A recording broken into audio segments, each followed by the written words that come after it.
remain seated as we pull out of the station here. I'd appreciate it, and I'll be right back.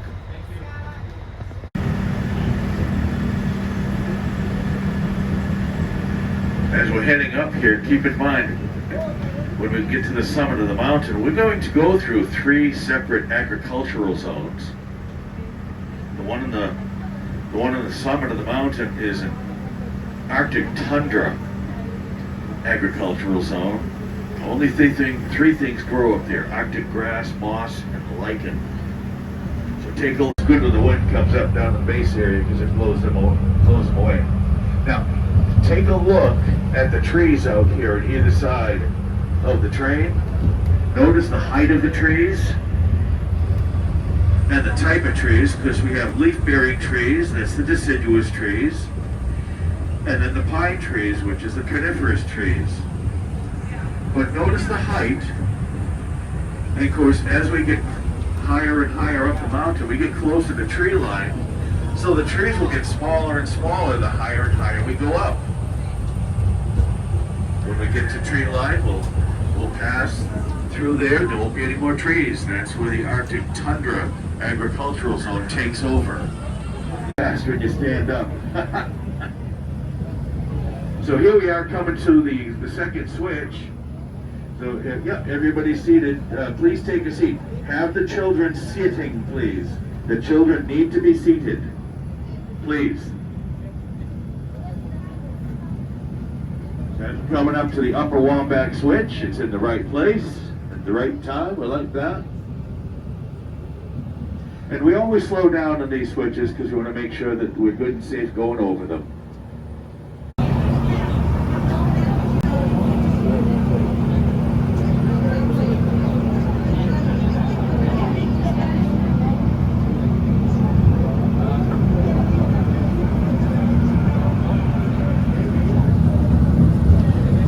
We're through the upper Wambach switch. We're coming back up to cruising speed. Yeah, you probably noticed I put my jacket on. Temperature's beginning to drop up here. The wind is starting to pick up a little bit as we get up more to the summit. The ambient temperature on the summit of Mount Washington at the moment, like last time I checked the weather about a half hour ago, is in the high 40 degrees. There's a steady 40 plus mile an hour wind blowing on the summit. Hold on to your hats, which brings the wind chill temperature down into the 30-degree range. About 25 minutes ago, the highest wind gust was about 56 miles an hour on the summit. Remember, our weather changes really quick up there. We might even be in the clouds by the time we get there. So if you'd like to stand, you're okay to stand as we continue on our journey here. Looking over left, you're looking into Burke's Ravine, and the ridge line over there is the easiest hiking trail to the summit of Mount Washington. That's the Jewel Hiking Trail. That's a 6-mile hike over there. And that's the easiest hiking path to the summit. On the right-hand side, we have the halfway house quickly approaching. Now there is a reflective window in the front of it, so if you get your camera ready, you can take a selfie of yourself, taking a picture of yourself, or just wave. And look at what it says here. This building is exactly level. The building is level. We're the ones that are crooked.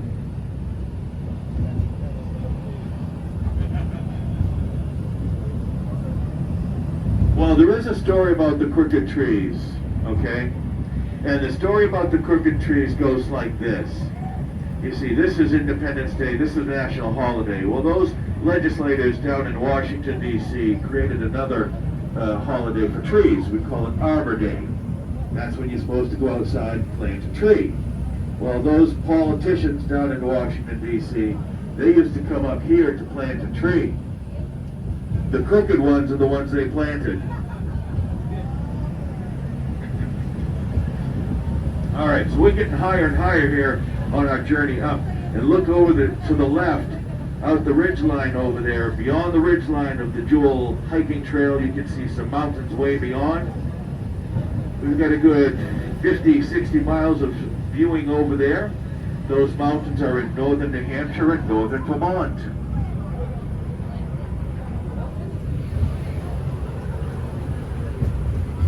Now that hiking trail on the ridgeline over there goes all the way up to the top of Mount Clay up on the left up there.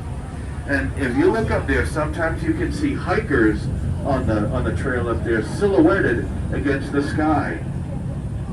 I see a couple up there, way over the right-hand side.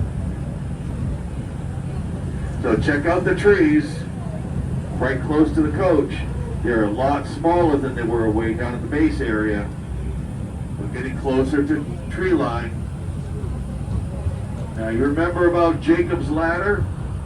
Jacob's Ladder is the steepest section of the Cog Railway. It's coming right up around the bend here. It's a 300-foot long section of track. So if you've stood up already, you might want to consider standing up again. If you haven't stood up yet, stand up now, and you are on the steepest Cog Railway section in the world. Our gradient here is 37.41 grade of pitch. Go ahead, give it a try, folks. Stand up. Hold on to the back of your bench. You'll probably need it to steady yourself. There you go. How's that? Now looking over there to the right, you're looking across into the Ammonoosuc Ravine. And that is a building that you see over there. That's the Lake of the Clouds Hut. That's for the hikers on the Appalachian Trail and the other hikers that go around here. That will hold up to 90 hikers in a night with advanced reservations.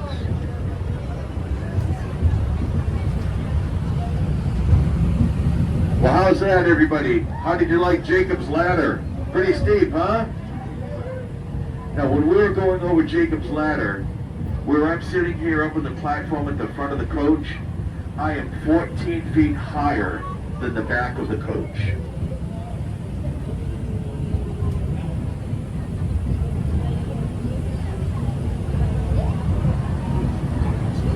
Wow, check out those views to the left. Just gorgeous out there today. The clouds seem to be staying kind of high, which helps us to be able to see off in the distance. Hopefully they'll stay up nice and high.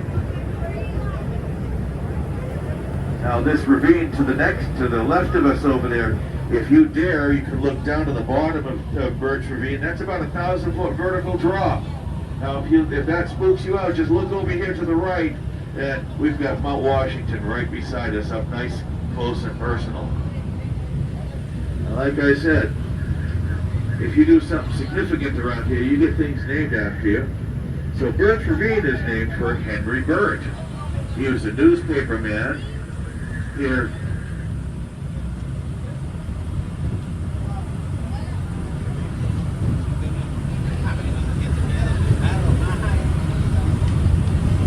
Henry Burt made a newspaper in the summit of Mount Washington.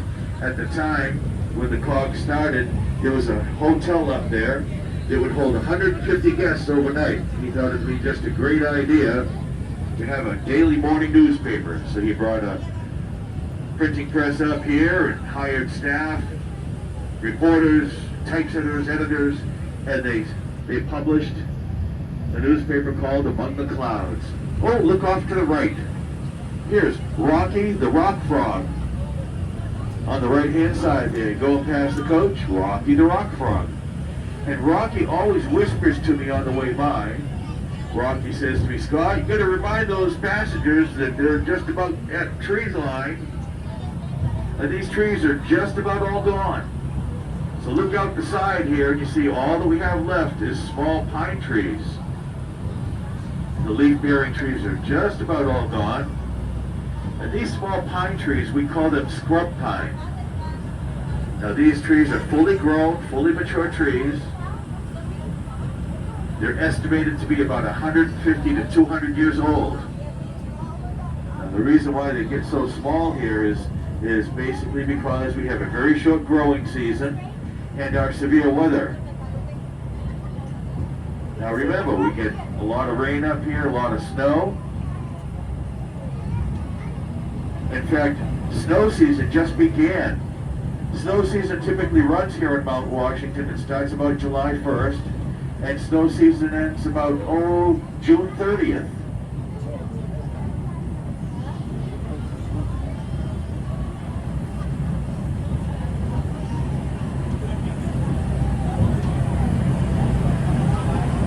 northern Presidential Range Mountains will be coming into view on the left. The closest one here, of course, is Mount Clay.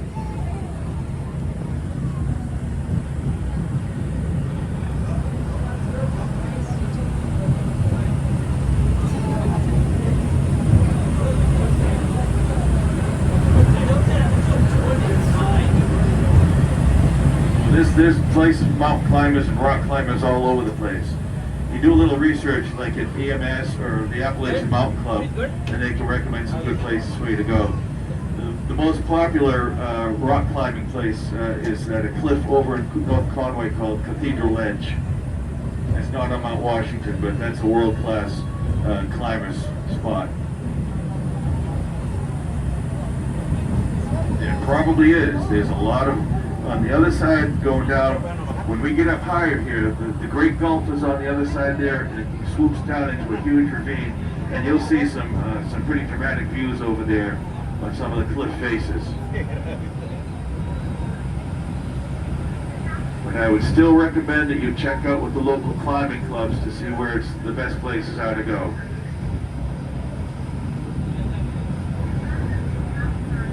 So, on the left side there, you see Mount Clay up beside us. The second one coming out there is Mount Jefferson. The third one out there is the dual peaks of Mount Adams. And then finally, the last one in the line will be Mount Madison. Now, on the flank of Mount Jefferson, we'll have to look close as we get up higher. There is a little snow patch that's still left over there. We call it the 4th of July snow patch. It usually lasts until today every year, and it did again. So as we're coming up the top here, look off in the distance, you see these stone piles here, these rock piles. They look like little pyramids. There's one here to the right of our coach, right to the right of us here. That's called a cairn. Now these cairns are very important for the hikers because they're along the hiking trails up here. They're very important for the hikers under conditions of low to no visibility because it marks the hiking trails so that the hikers can safely navigate here above tree line when it's all socked in with clouds and fog. It's very important for the hikers to stay on their trails because this Arctic tundra terrain up here is very delicate. You can see the Arctic grass and the moss and the lichen.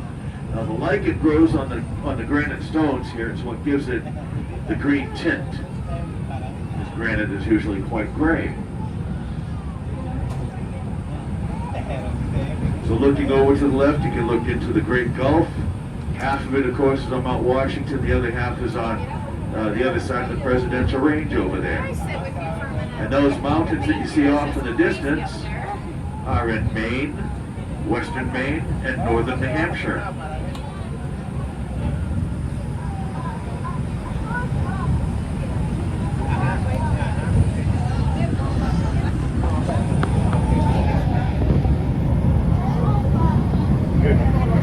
Now off to the left, one of those mountains is a pretty good landmark out there. It's Old Spec Mountain in Bethel, Maine. And there it is. It's that pointy mountain on the horizon line out there. That's Old Spec Mountain in Bethel, Maine. That's about 50 miles out as the crow flies. So that'll give you kind of an idea of what kind of distance you can see out here. Now looking up towards Mount Washington, we can see some hikers over there to the left. And the Appalachian Trail does cross the Cog Railway. The Appalachian Trail, of course, starts at Mount Katahdin, Maine, and goes all the way down the East Coast for 2,200 miles down to Georgia and stops at Springer Mountain, Georgia. Our work road still continues beside us here. This is the shortest distance between base and summit. It's our work road for our track crews, but ownership lets the hikers use it because they like the shortest distance. Of course, it's pretty steep. It's not an easy trail, not at all. Easiest trail being that 6-mile Jewel Trail. And there's a couple of nice hikers over there. Keep going! You can do it! Well, looking up to the right, you can start to see some of the buildings that are on the top of Mount Washington. We've got one of the communication towers up there. The building there is the Sherman Adams New Hampshire State Park building. The turret that you see on the right of that building is the Weather Observation Building.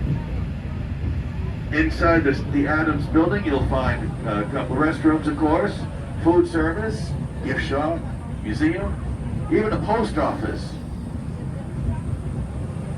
If you want to send a postcard to a friend that's postmarked from the summit of Mount Washington, they can take care of that in there. Now, inside the Adams building, just between the two restrooms, there's a big poster there with 167 names on it. It makes for some very interesting reading. Name number 167 just went on it 2 weeks ago. It gives a short biography of what happened and the folks that perished here in Mount Washington. Currently standing at 167 names. Mother Nature always wins. You have to pay attention to the weather because it changes so quick up here. In fact, people planning on training to climb Mount Everest come here in the wintertime for winter hikes to train for their hike up Mount Washington, up Mount Everest.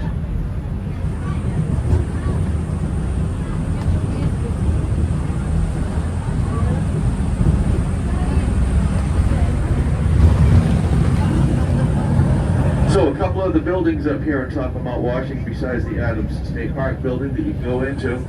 On the other side is the point where the actual summit of Mount Washington is. There's a sign that denotes that, which makes for a really good photo opportunity.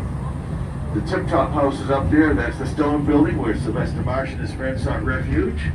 It's still here. There's a more contemporary building up here.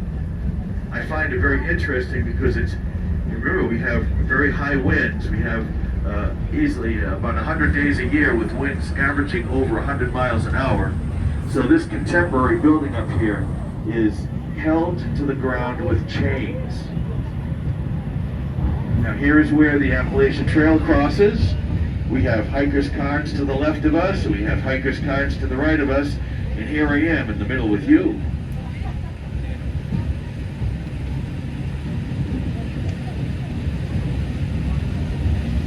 Now take a look around here, and they tell me this is what Labrador, Canada looks like, way up near the Arctic Circle. And now I've not been to Labrador, Canada, so I'm just going to take their word for it, eh? There's the Adams building up there. Now I have a couple of housekeeping notes to go over with you folks, if you'd listen up for a minute here. Your stay up here will be about an hour. You need to hold on to your train tickets. A different train and a train crew will be up here to take you down the mountain.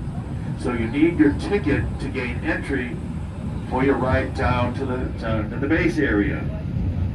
So your stay up here is about an hour. Hold on to your train tickets. You'll be looking for the B train. It's the B platform. It's so indicated on your tickets. We have a big B on the side of the coach. That's what you'll be looking for. Now, our train, in fact, will also be blowing its horn here shortly to announce our arrival. In about an hour, you'll hear the train whistle. That's your cue to come out to the B platform and line up there, have your tickets ready, and the other crew will take you down.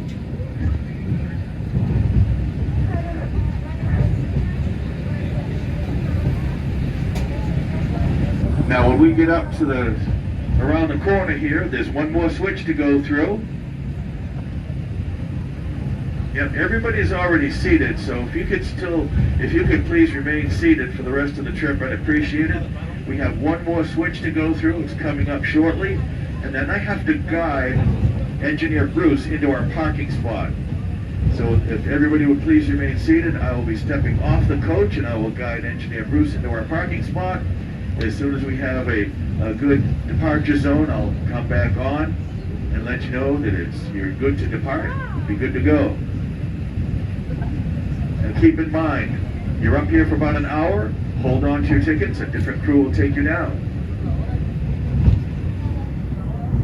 Hopefully Engineer Bruce and I, Scott, your brickman, we've done a job well done for you today.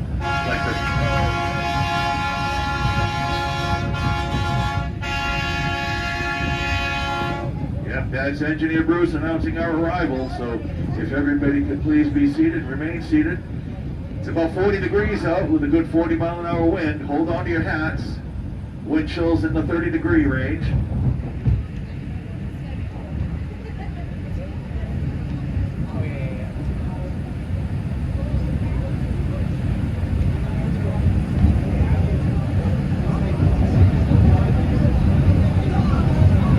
The Auto Road is up and running today. You're going to have a lot of company up here today. The Auto Road bringing people up, and hikers and other cog people.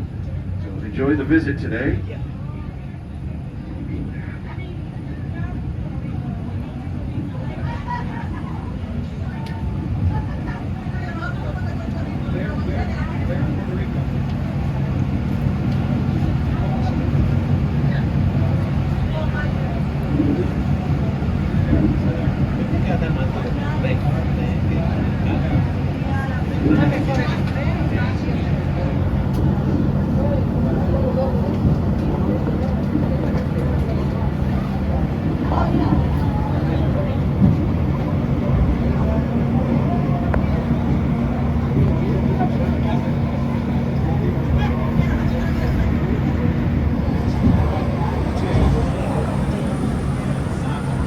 So be ready for a blast of cold air up here.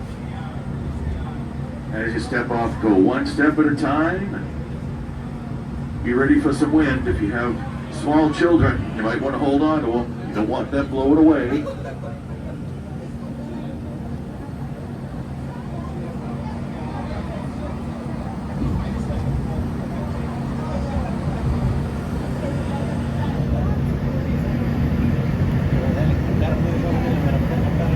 So you stay up here will be about an hour, listen for the train whistle, and come on outside, line up at the B platform, have your tickets ready when it's time for you to go, and the new train crew will be here for you to take you down the hill.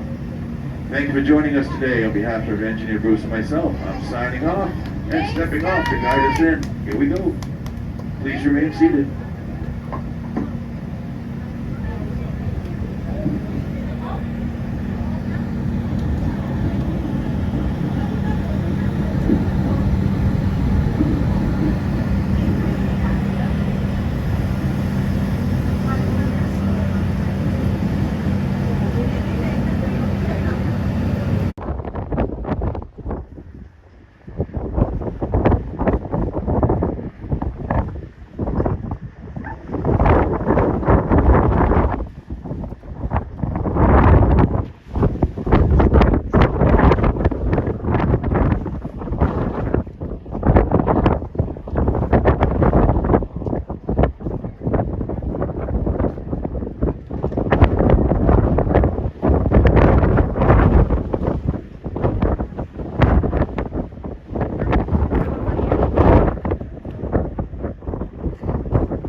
down by a person, cut down by an avalanche. Avalanches can occur semi-frequently in these ravine features.